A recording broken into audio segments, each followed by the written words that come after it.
오늘 하나님께서 우리에게 주시는 말씀은 시편 54편 4절의 말씀입니다.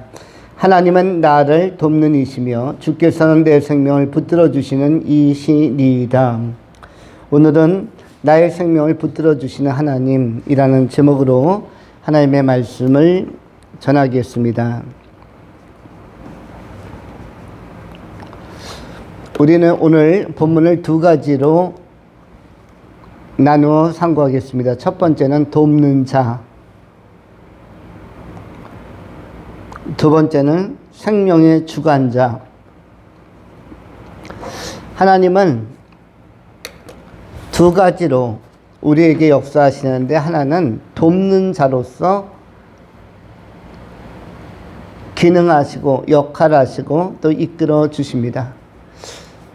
임마누엘, 세상 끝날까지 내가 너희와 함께 할 것이다. 보라, 처녀가 잉태하여 아들을 낳으리니 그 이름을 임마누엘이라 하라. 이사야서 7장 14절에 예언되어진 하나님의 아들 메시아의 특성은 임마누엘이었는데, 임마누엘의 하나님은 항상 함께 하시는 하나님이십니다.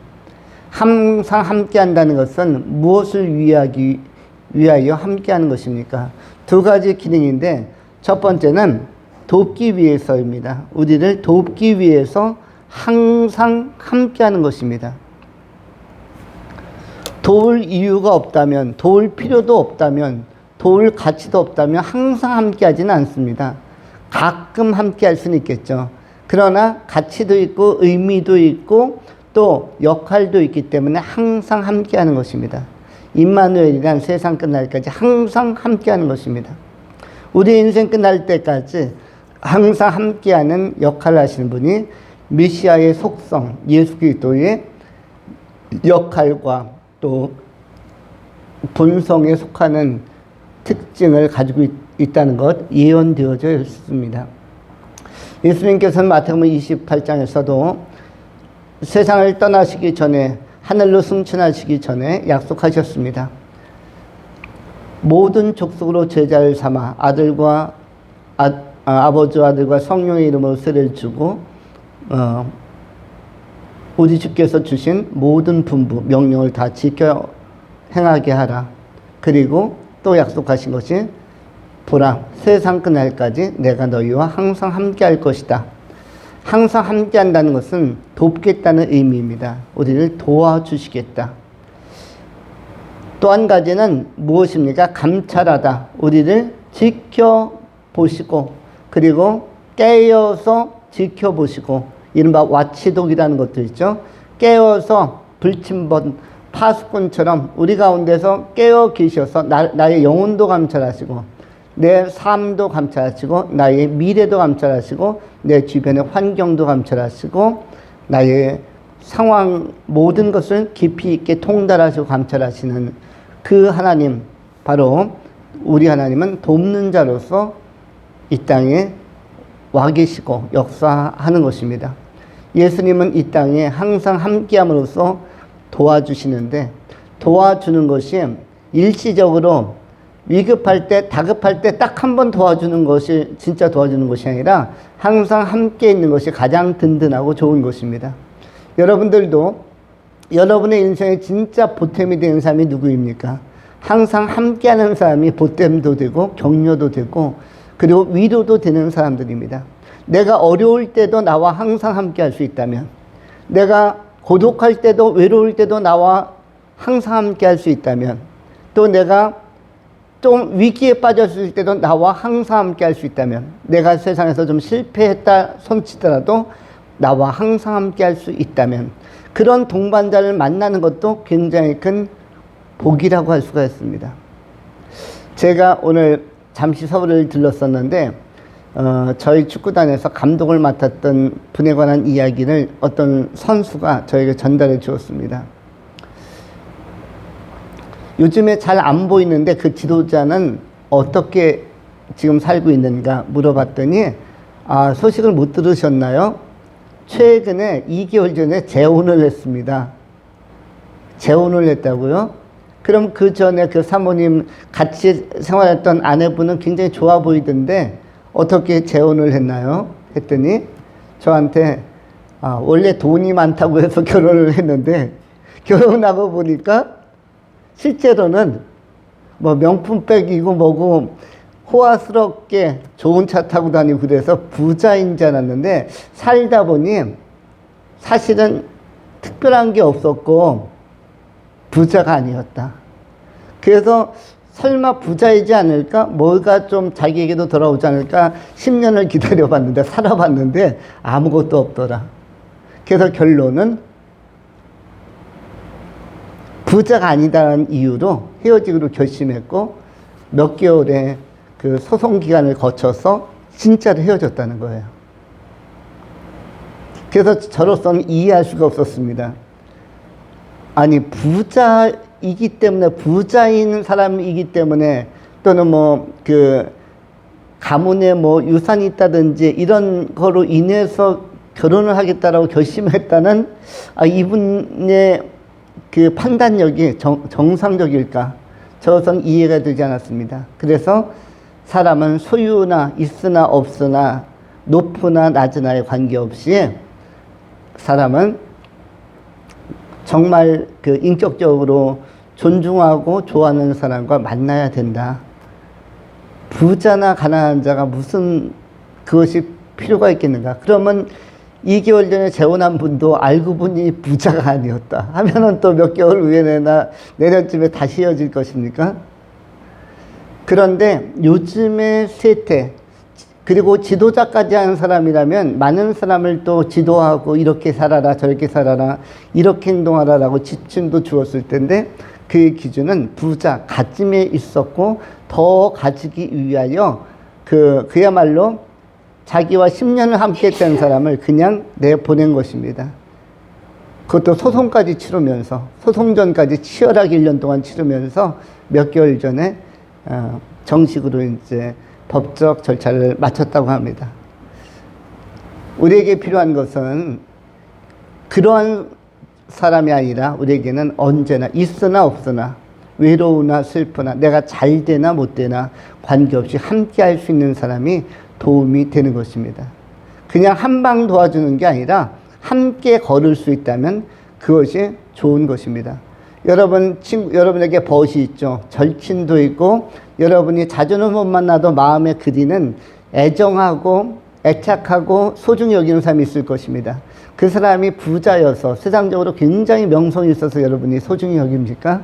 그런 것이 아닐 것입니다. 그 안에 진정성, 따뜻한 인간성이라든지 참다운 정감이라든지 뭔가의 신의와 신뢰할 만한 것이 내재되어 있기 때문에 그 좋은 기억을 관계 안에서 우리는 키워가는 것이고 그래서 우리는 좋은 벗으로 언제나 그런 벗은 나의 상황에 관계없이 나의 소유나 위치와 관계없이 늘 함께하는 것입니다. 마음속으로 함께하거나 정서적으로 함께하거나 또는 삶 속에서 함께하거나 이와 같이 돕는 자라는 것은 존재론적으로 함께 동행하면서 인생의 여정을 걸어갈 수 있는 사람들이 돕는 자입니다. 성경은 돕는 자를 처음부터 에덴 동산부터 제시하고 있습니다. 창세기 2장에 하나님께서 아담을 만드신 후에 아담이 독처 혼자 거하는 것을 보기에 민망하셔서 안쓰러우셔서 무슨 배필을 만들어 주셨다고 기록하고 있습니까? 돕는 배필, 헬퍼를 붙여주셨다. 그것도 아주 긍정적이고 그리고 따뜻하고 포용적인 그런 포지티브 헬퍼를 따뜻한 배필, 돕는 자를 보내주셨습니다. 그리고 신약시대에 와서는 예수 그리스도의 십자가 이후에 예수님께서는 자신이 돕는 자의 역할을 하겠다. 세상 끝날까지 내가 너희와 항상 함께 있어서 너희를 돕겠다. 위로하고 격려하고 너희가 험한 길을 가면 험한 길을 같이 갈 것이며 어려운 길을 간다면 어려운 길을 좁고 협착한 길로 접어든다면 그 길을 함께 할 것이다. 구약시대의 여호와 하나님도 마찬가지였습니다. 모세를 인도할 때 모세는 40년 동안 가나안 땅에서 배회했습니다. 가나안 땅을 들어가지 못하고 가나안을 목전에 두고 요단강 너머에 있는 시나이 반도에서 오랫동안 배회했죠. 그런데 모세가 많은 이스라엘 백성들과 함께 행진할 때 그때 하나님께서도 하나님의 영은 그 성막에 함께 임재하셨고, 그래서 40년 동안 하나님도 모세 따라서 어떻게 보면 모세와 같은 길을 걸어가신 것입니다.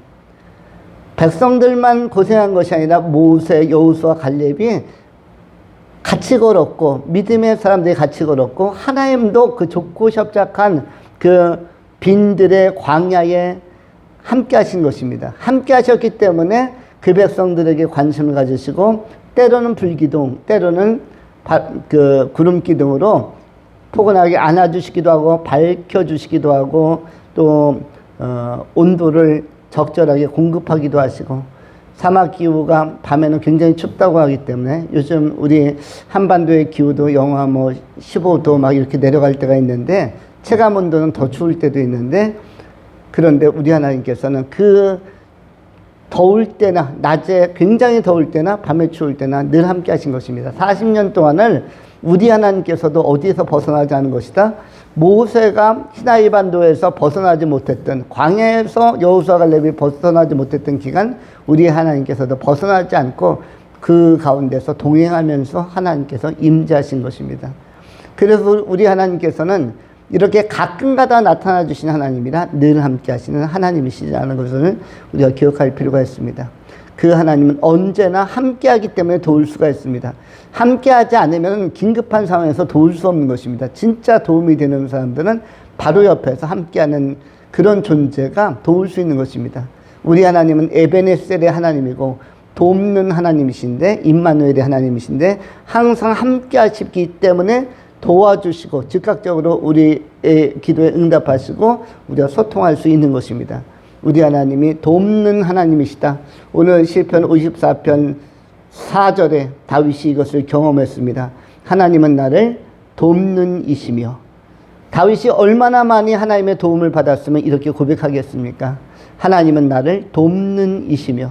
그분은 다윗에게 에베네셀이 되셨고, 사무엘에게 에베네셀이 되셨고, 에베네셀이라는 것은 아시는 것처럼 하나님께서 나를 도우셨다는 뜻이죠.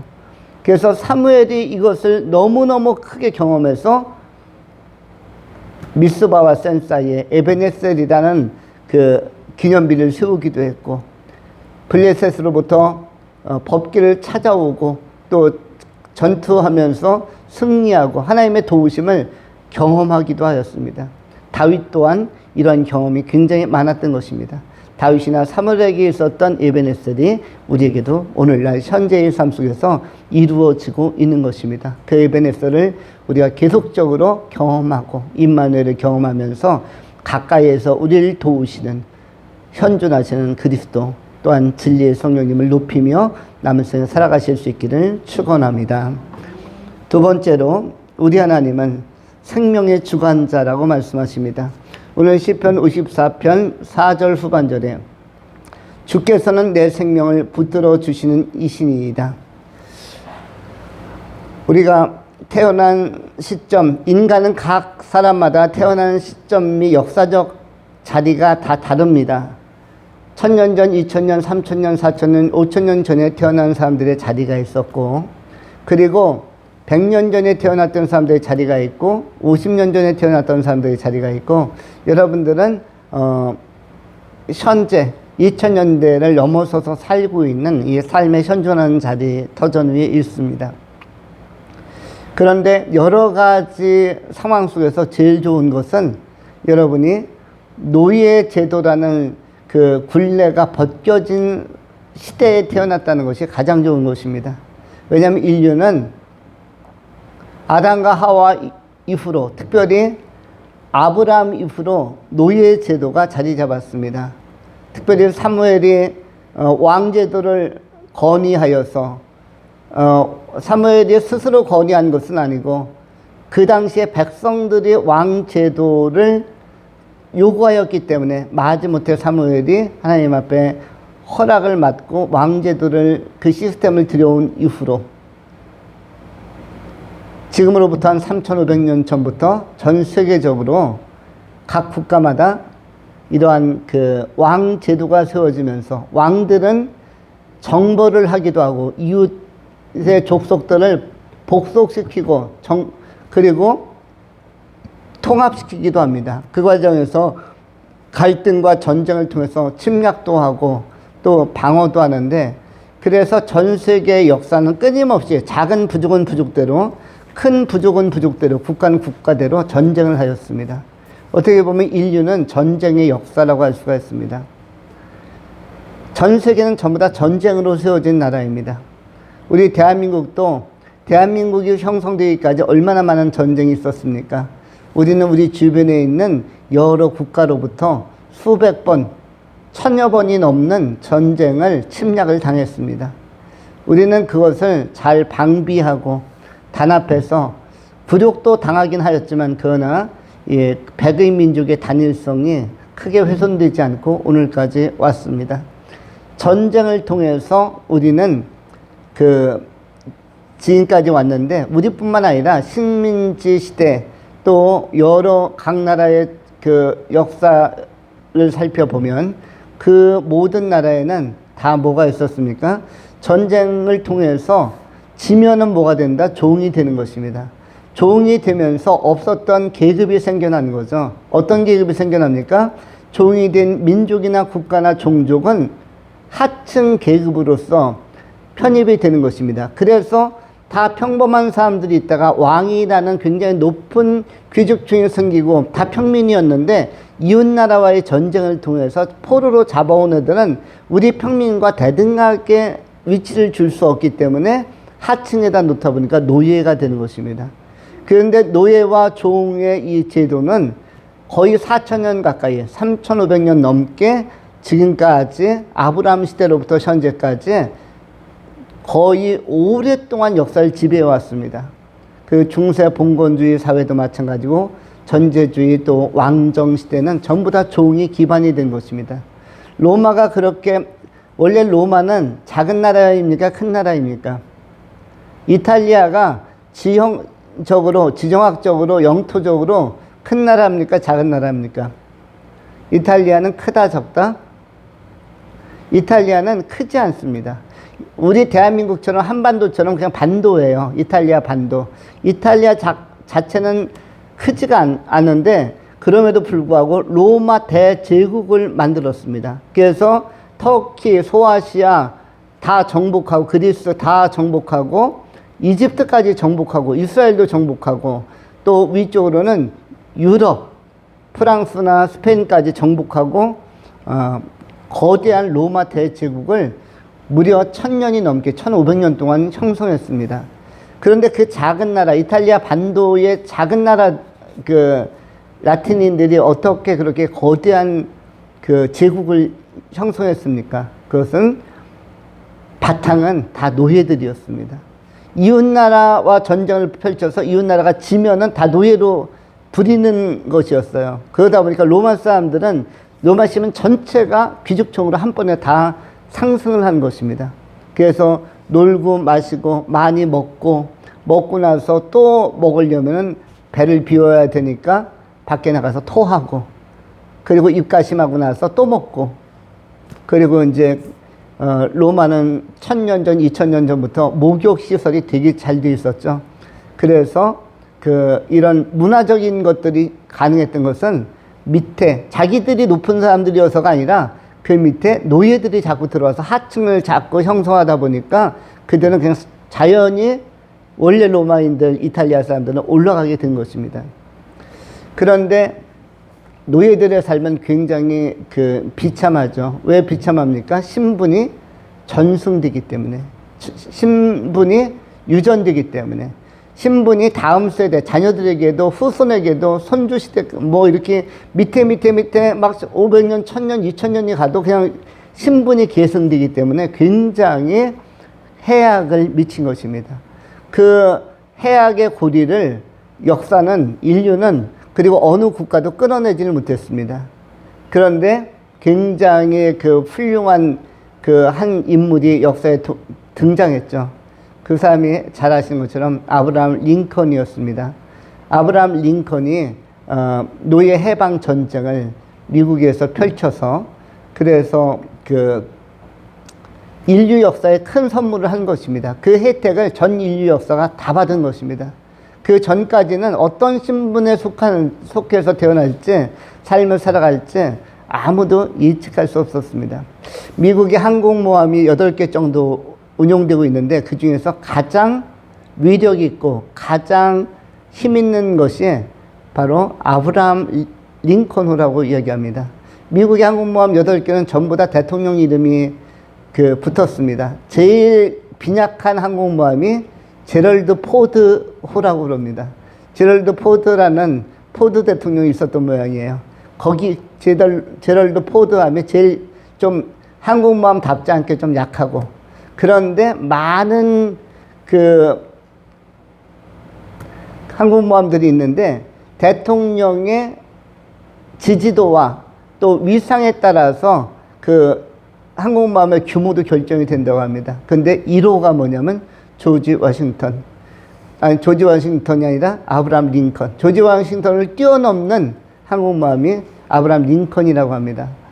나라를 세운 조지 워싱턴보다 더 높은 위격을 가지고 위상을 가진 것이 아브라함 링컨인데, 아브라함 링컨이란 이름을 영광스럽게 생각하는 것이 바로 그가 역사에 미친 영향, 바로 노예를 해방한 큰 역할을 했기 때문입니다. 그리고 아브라함 링컨 때부터 그 전까지는 미국은 남쪽과 북쪽이 나누어져 있었고 여러 주들이 그야말로 분리되어 있었는데, 유나이티드라는 단어가 붙은 것은 아브라함 링컨이 남북전쟁에서 승리하면서 지금의 USA, 유나이티드가 붙여진 것이라고 이야기를 합니다. 아브라함 링컨이 미국 USA를 만든 최초의 대통령이다라고 평가받고 있습니다.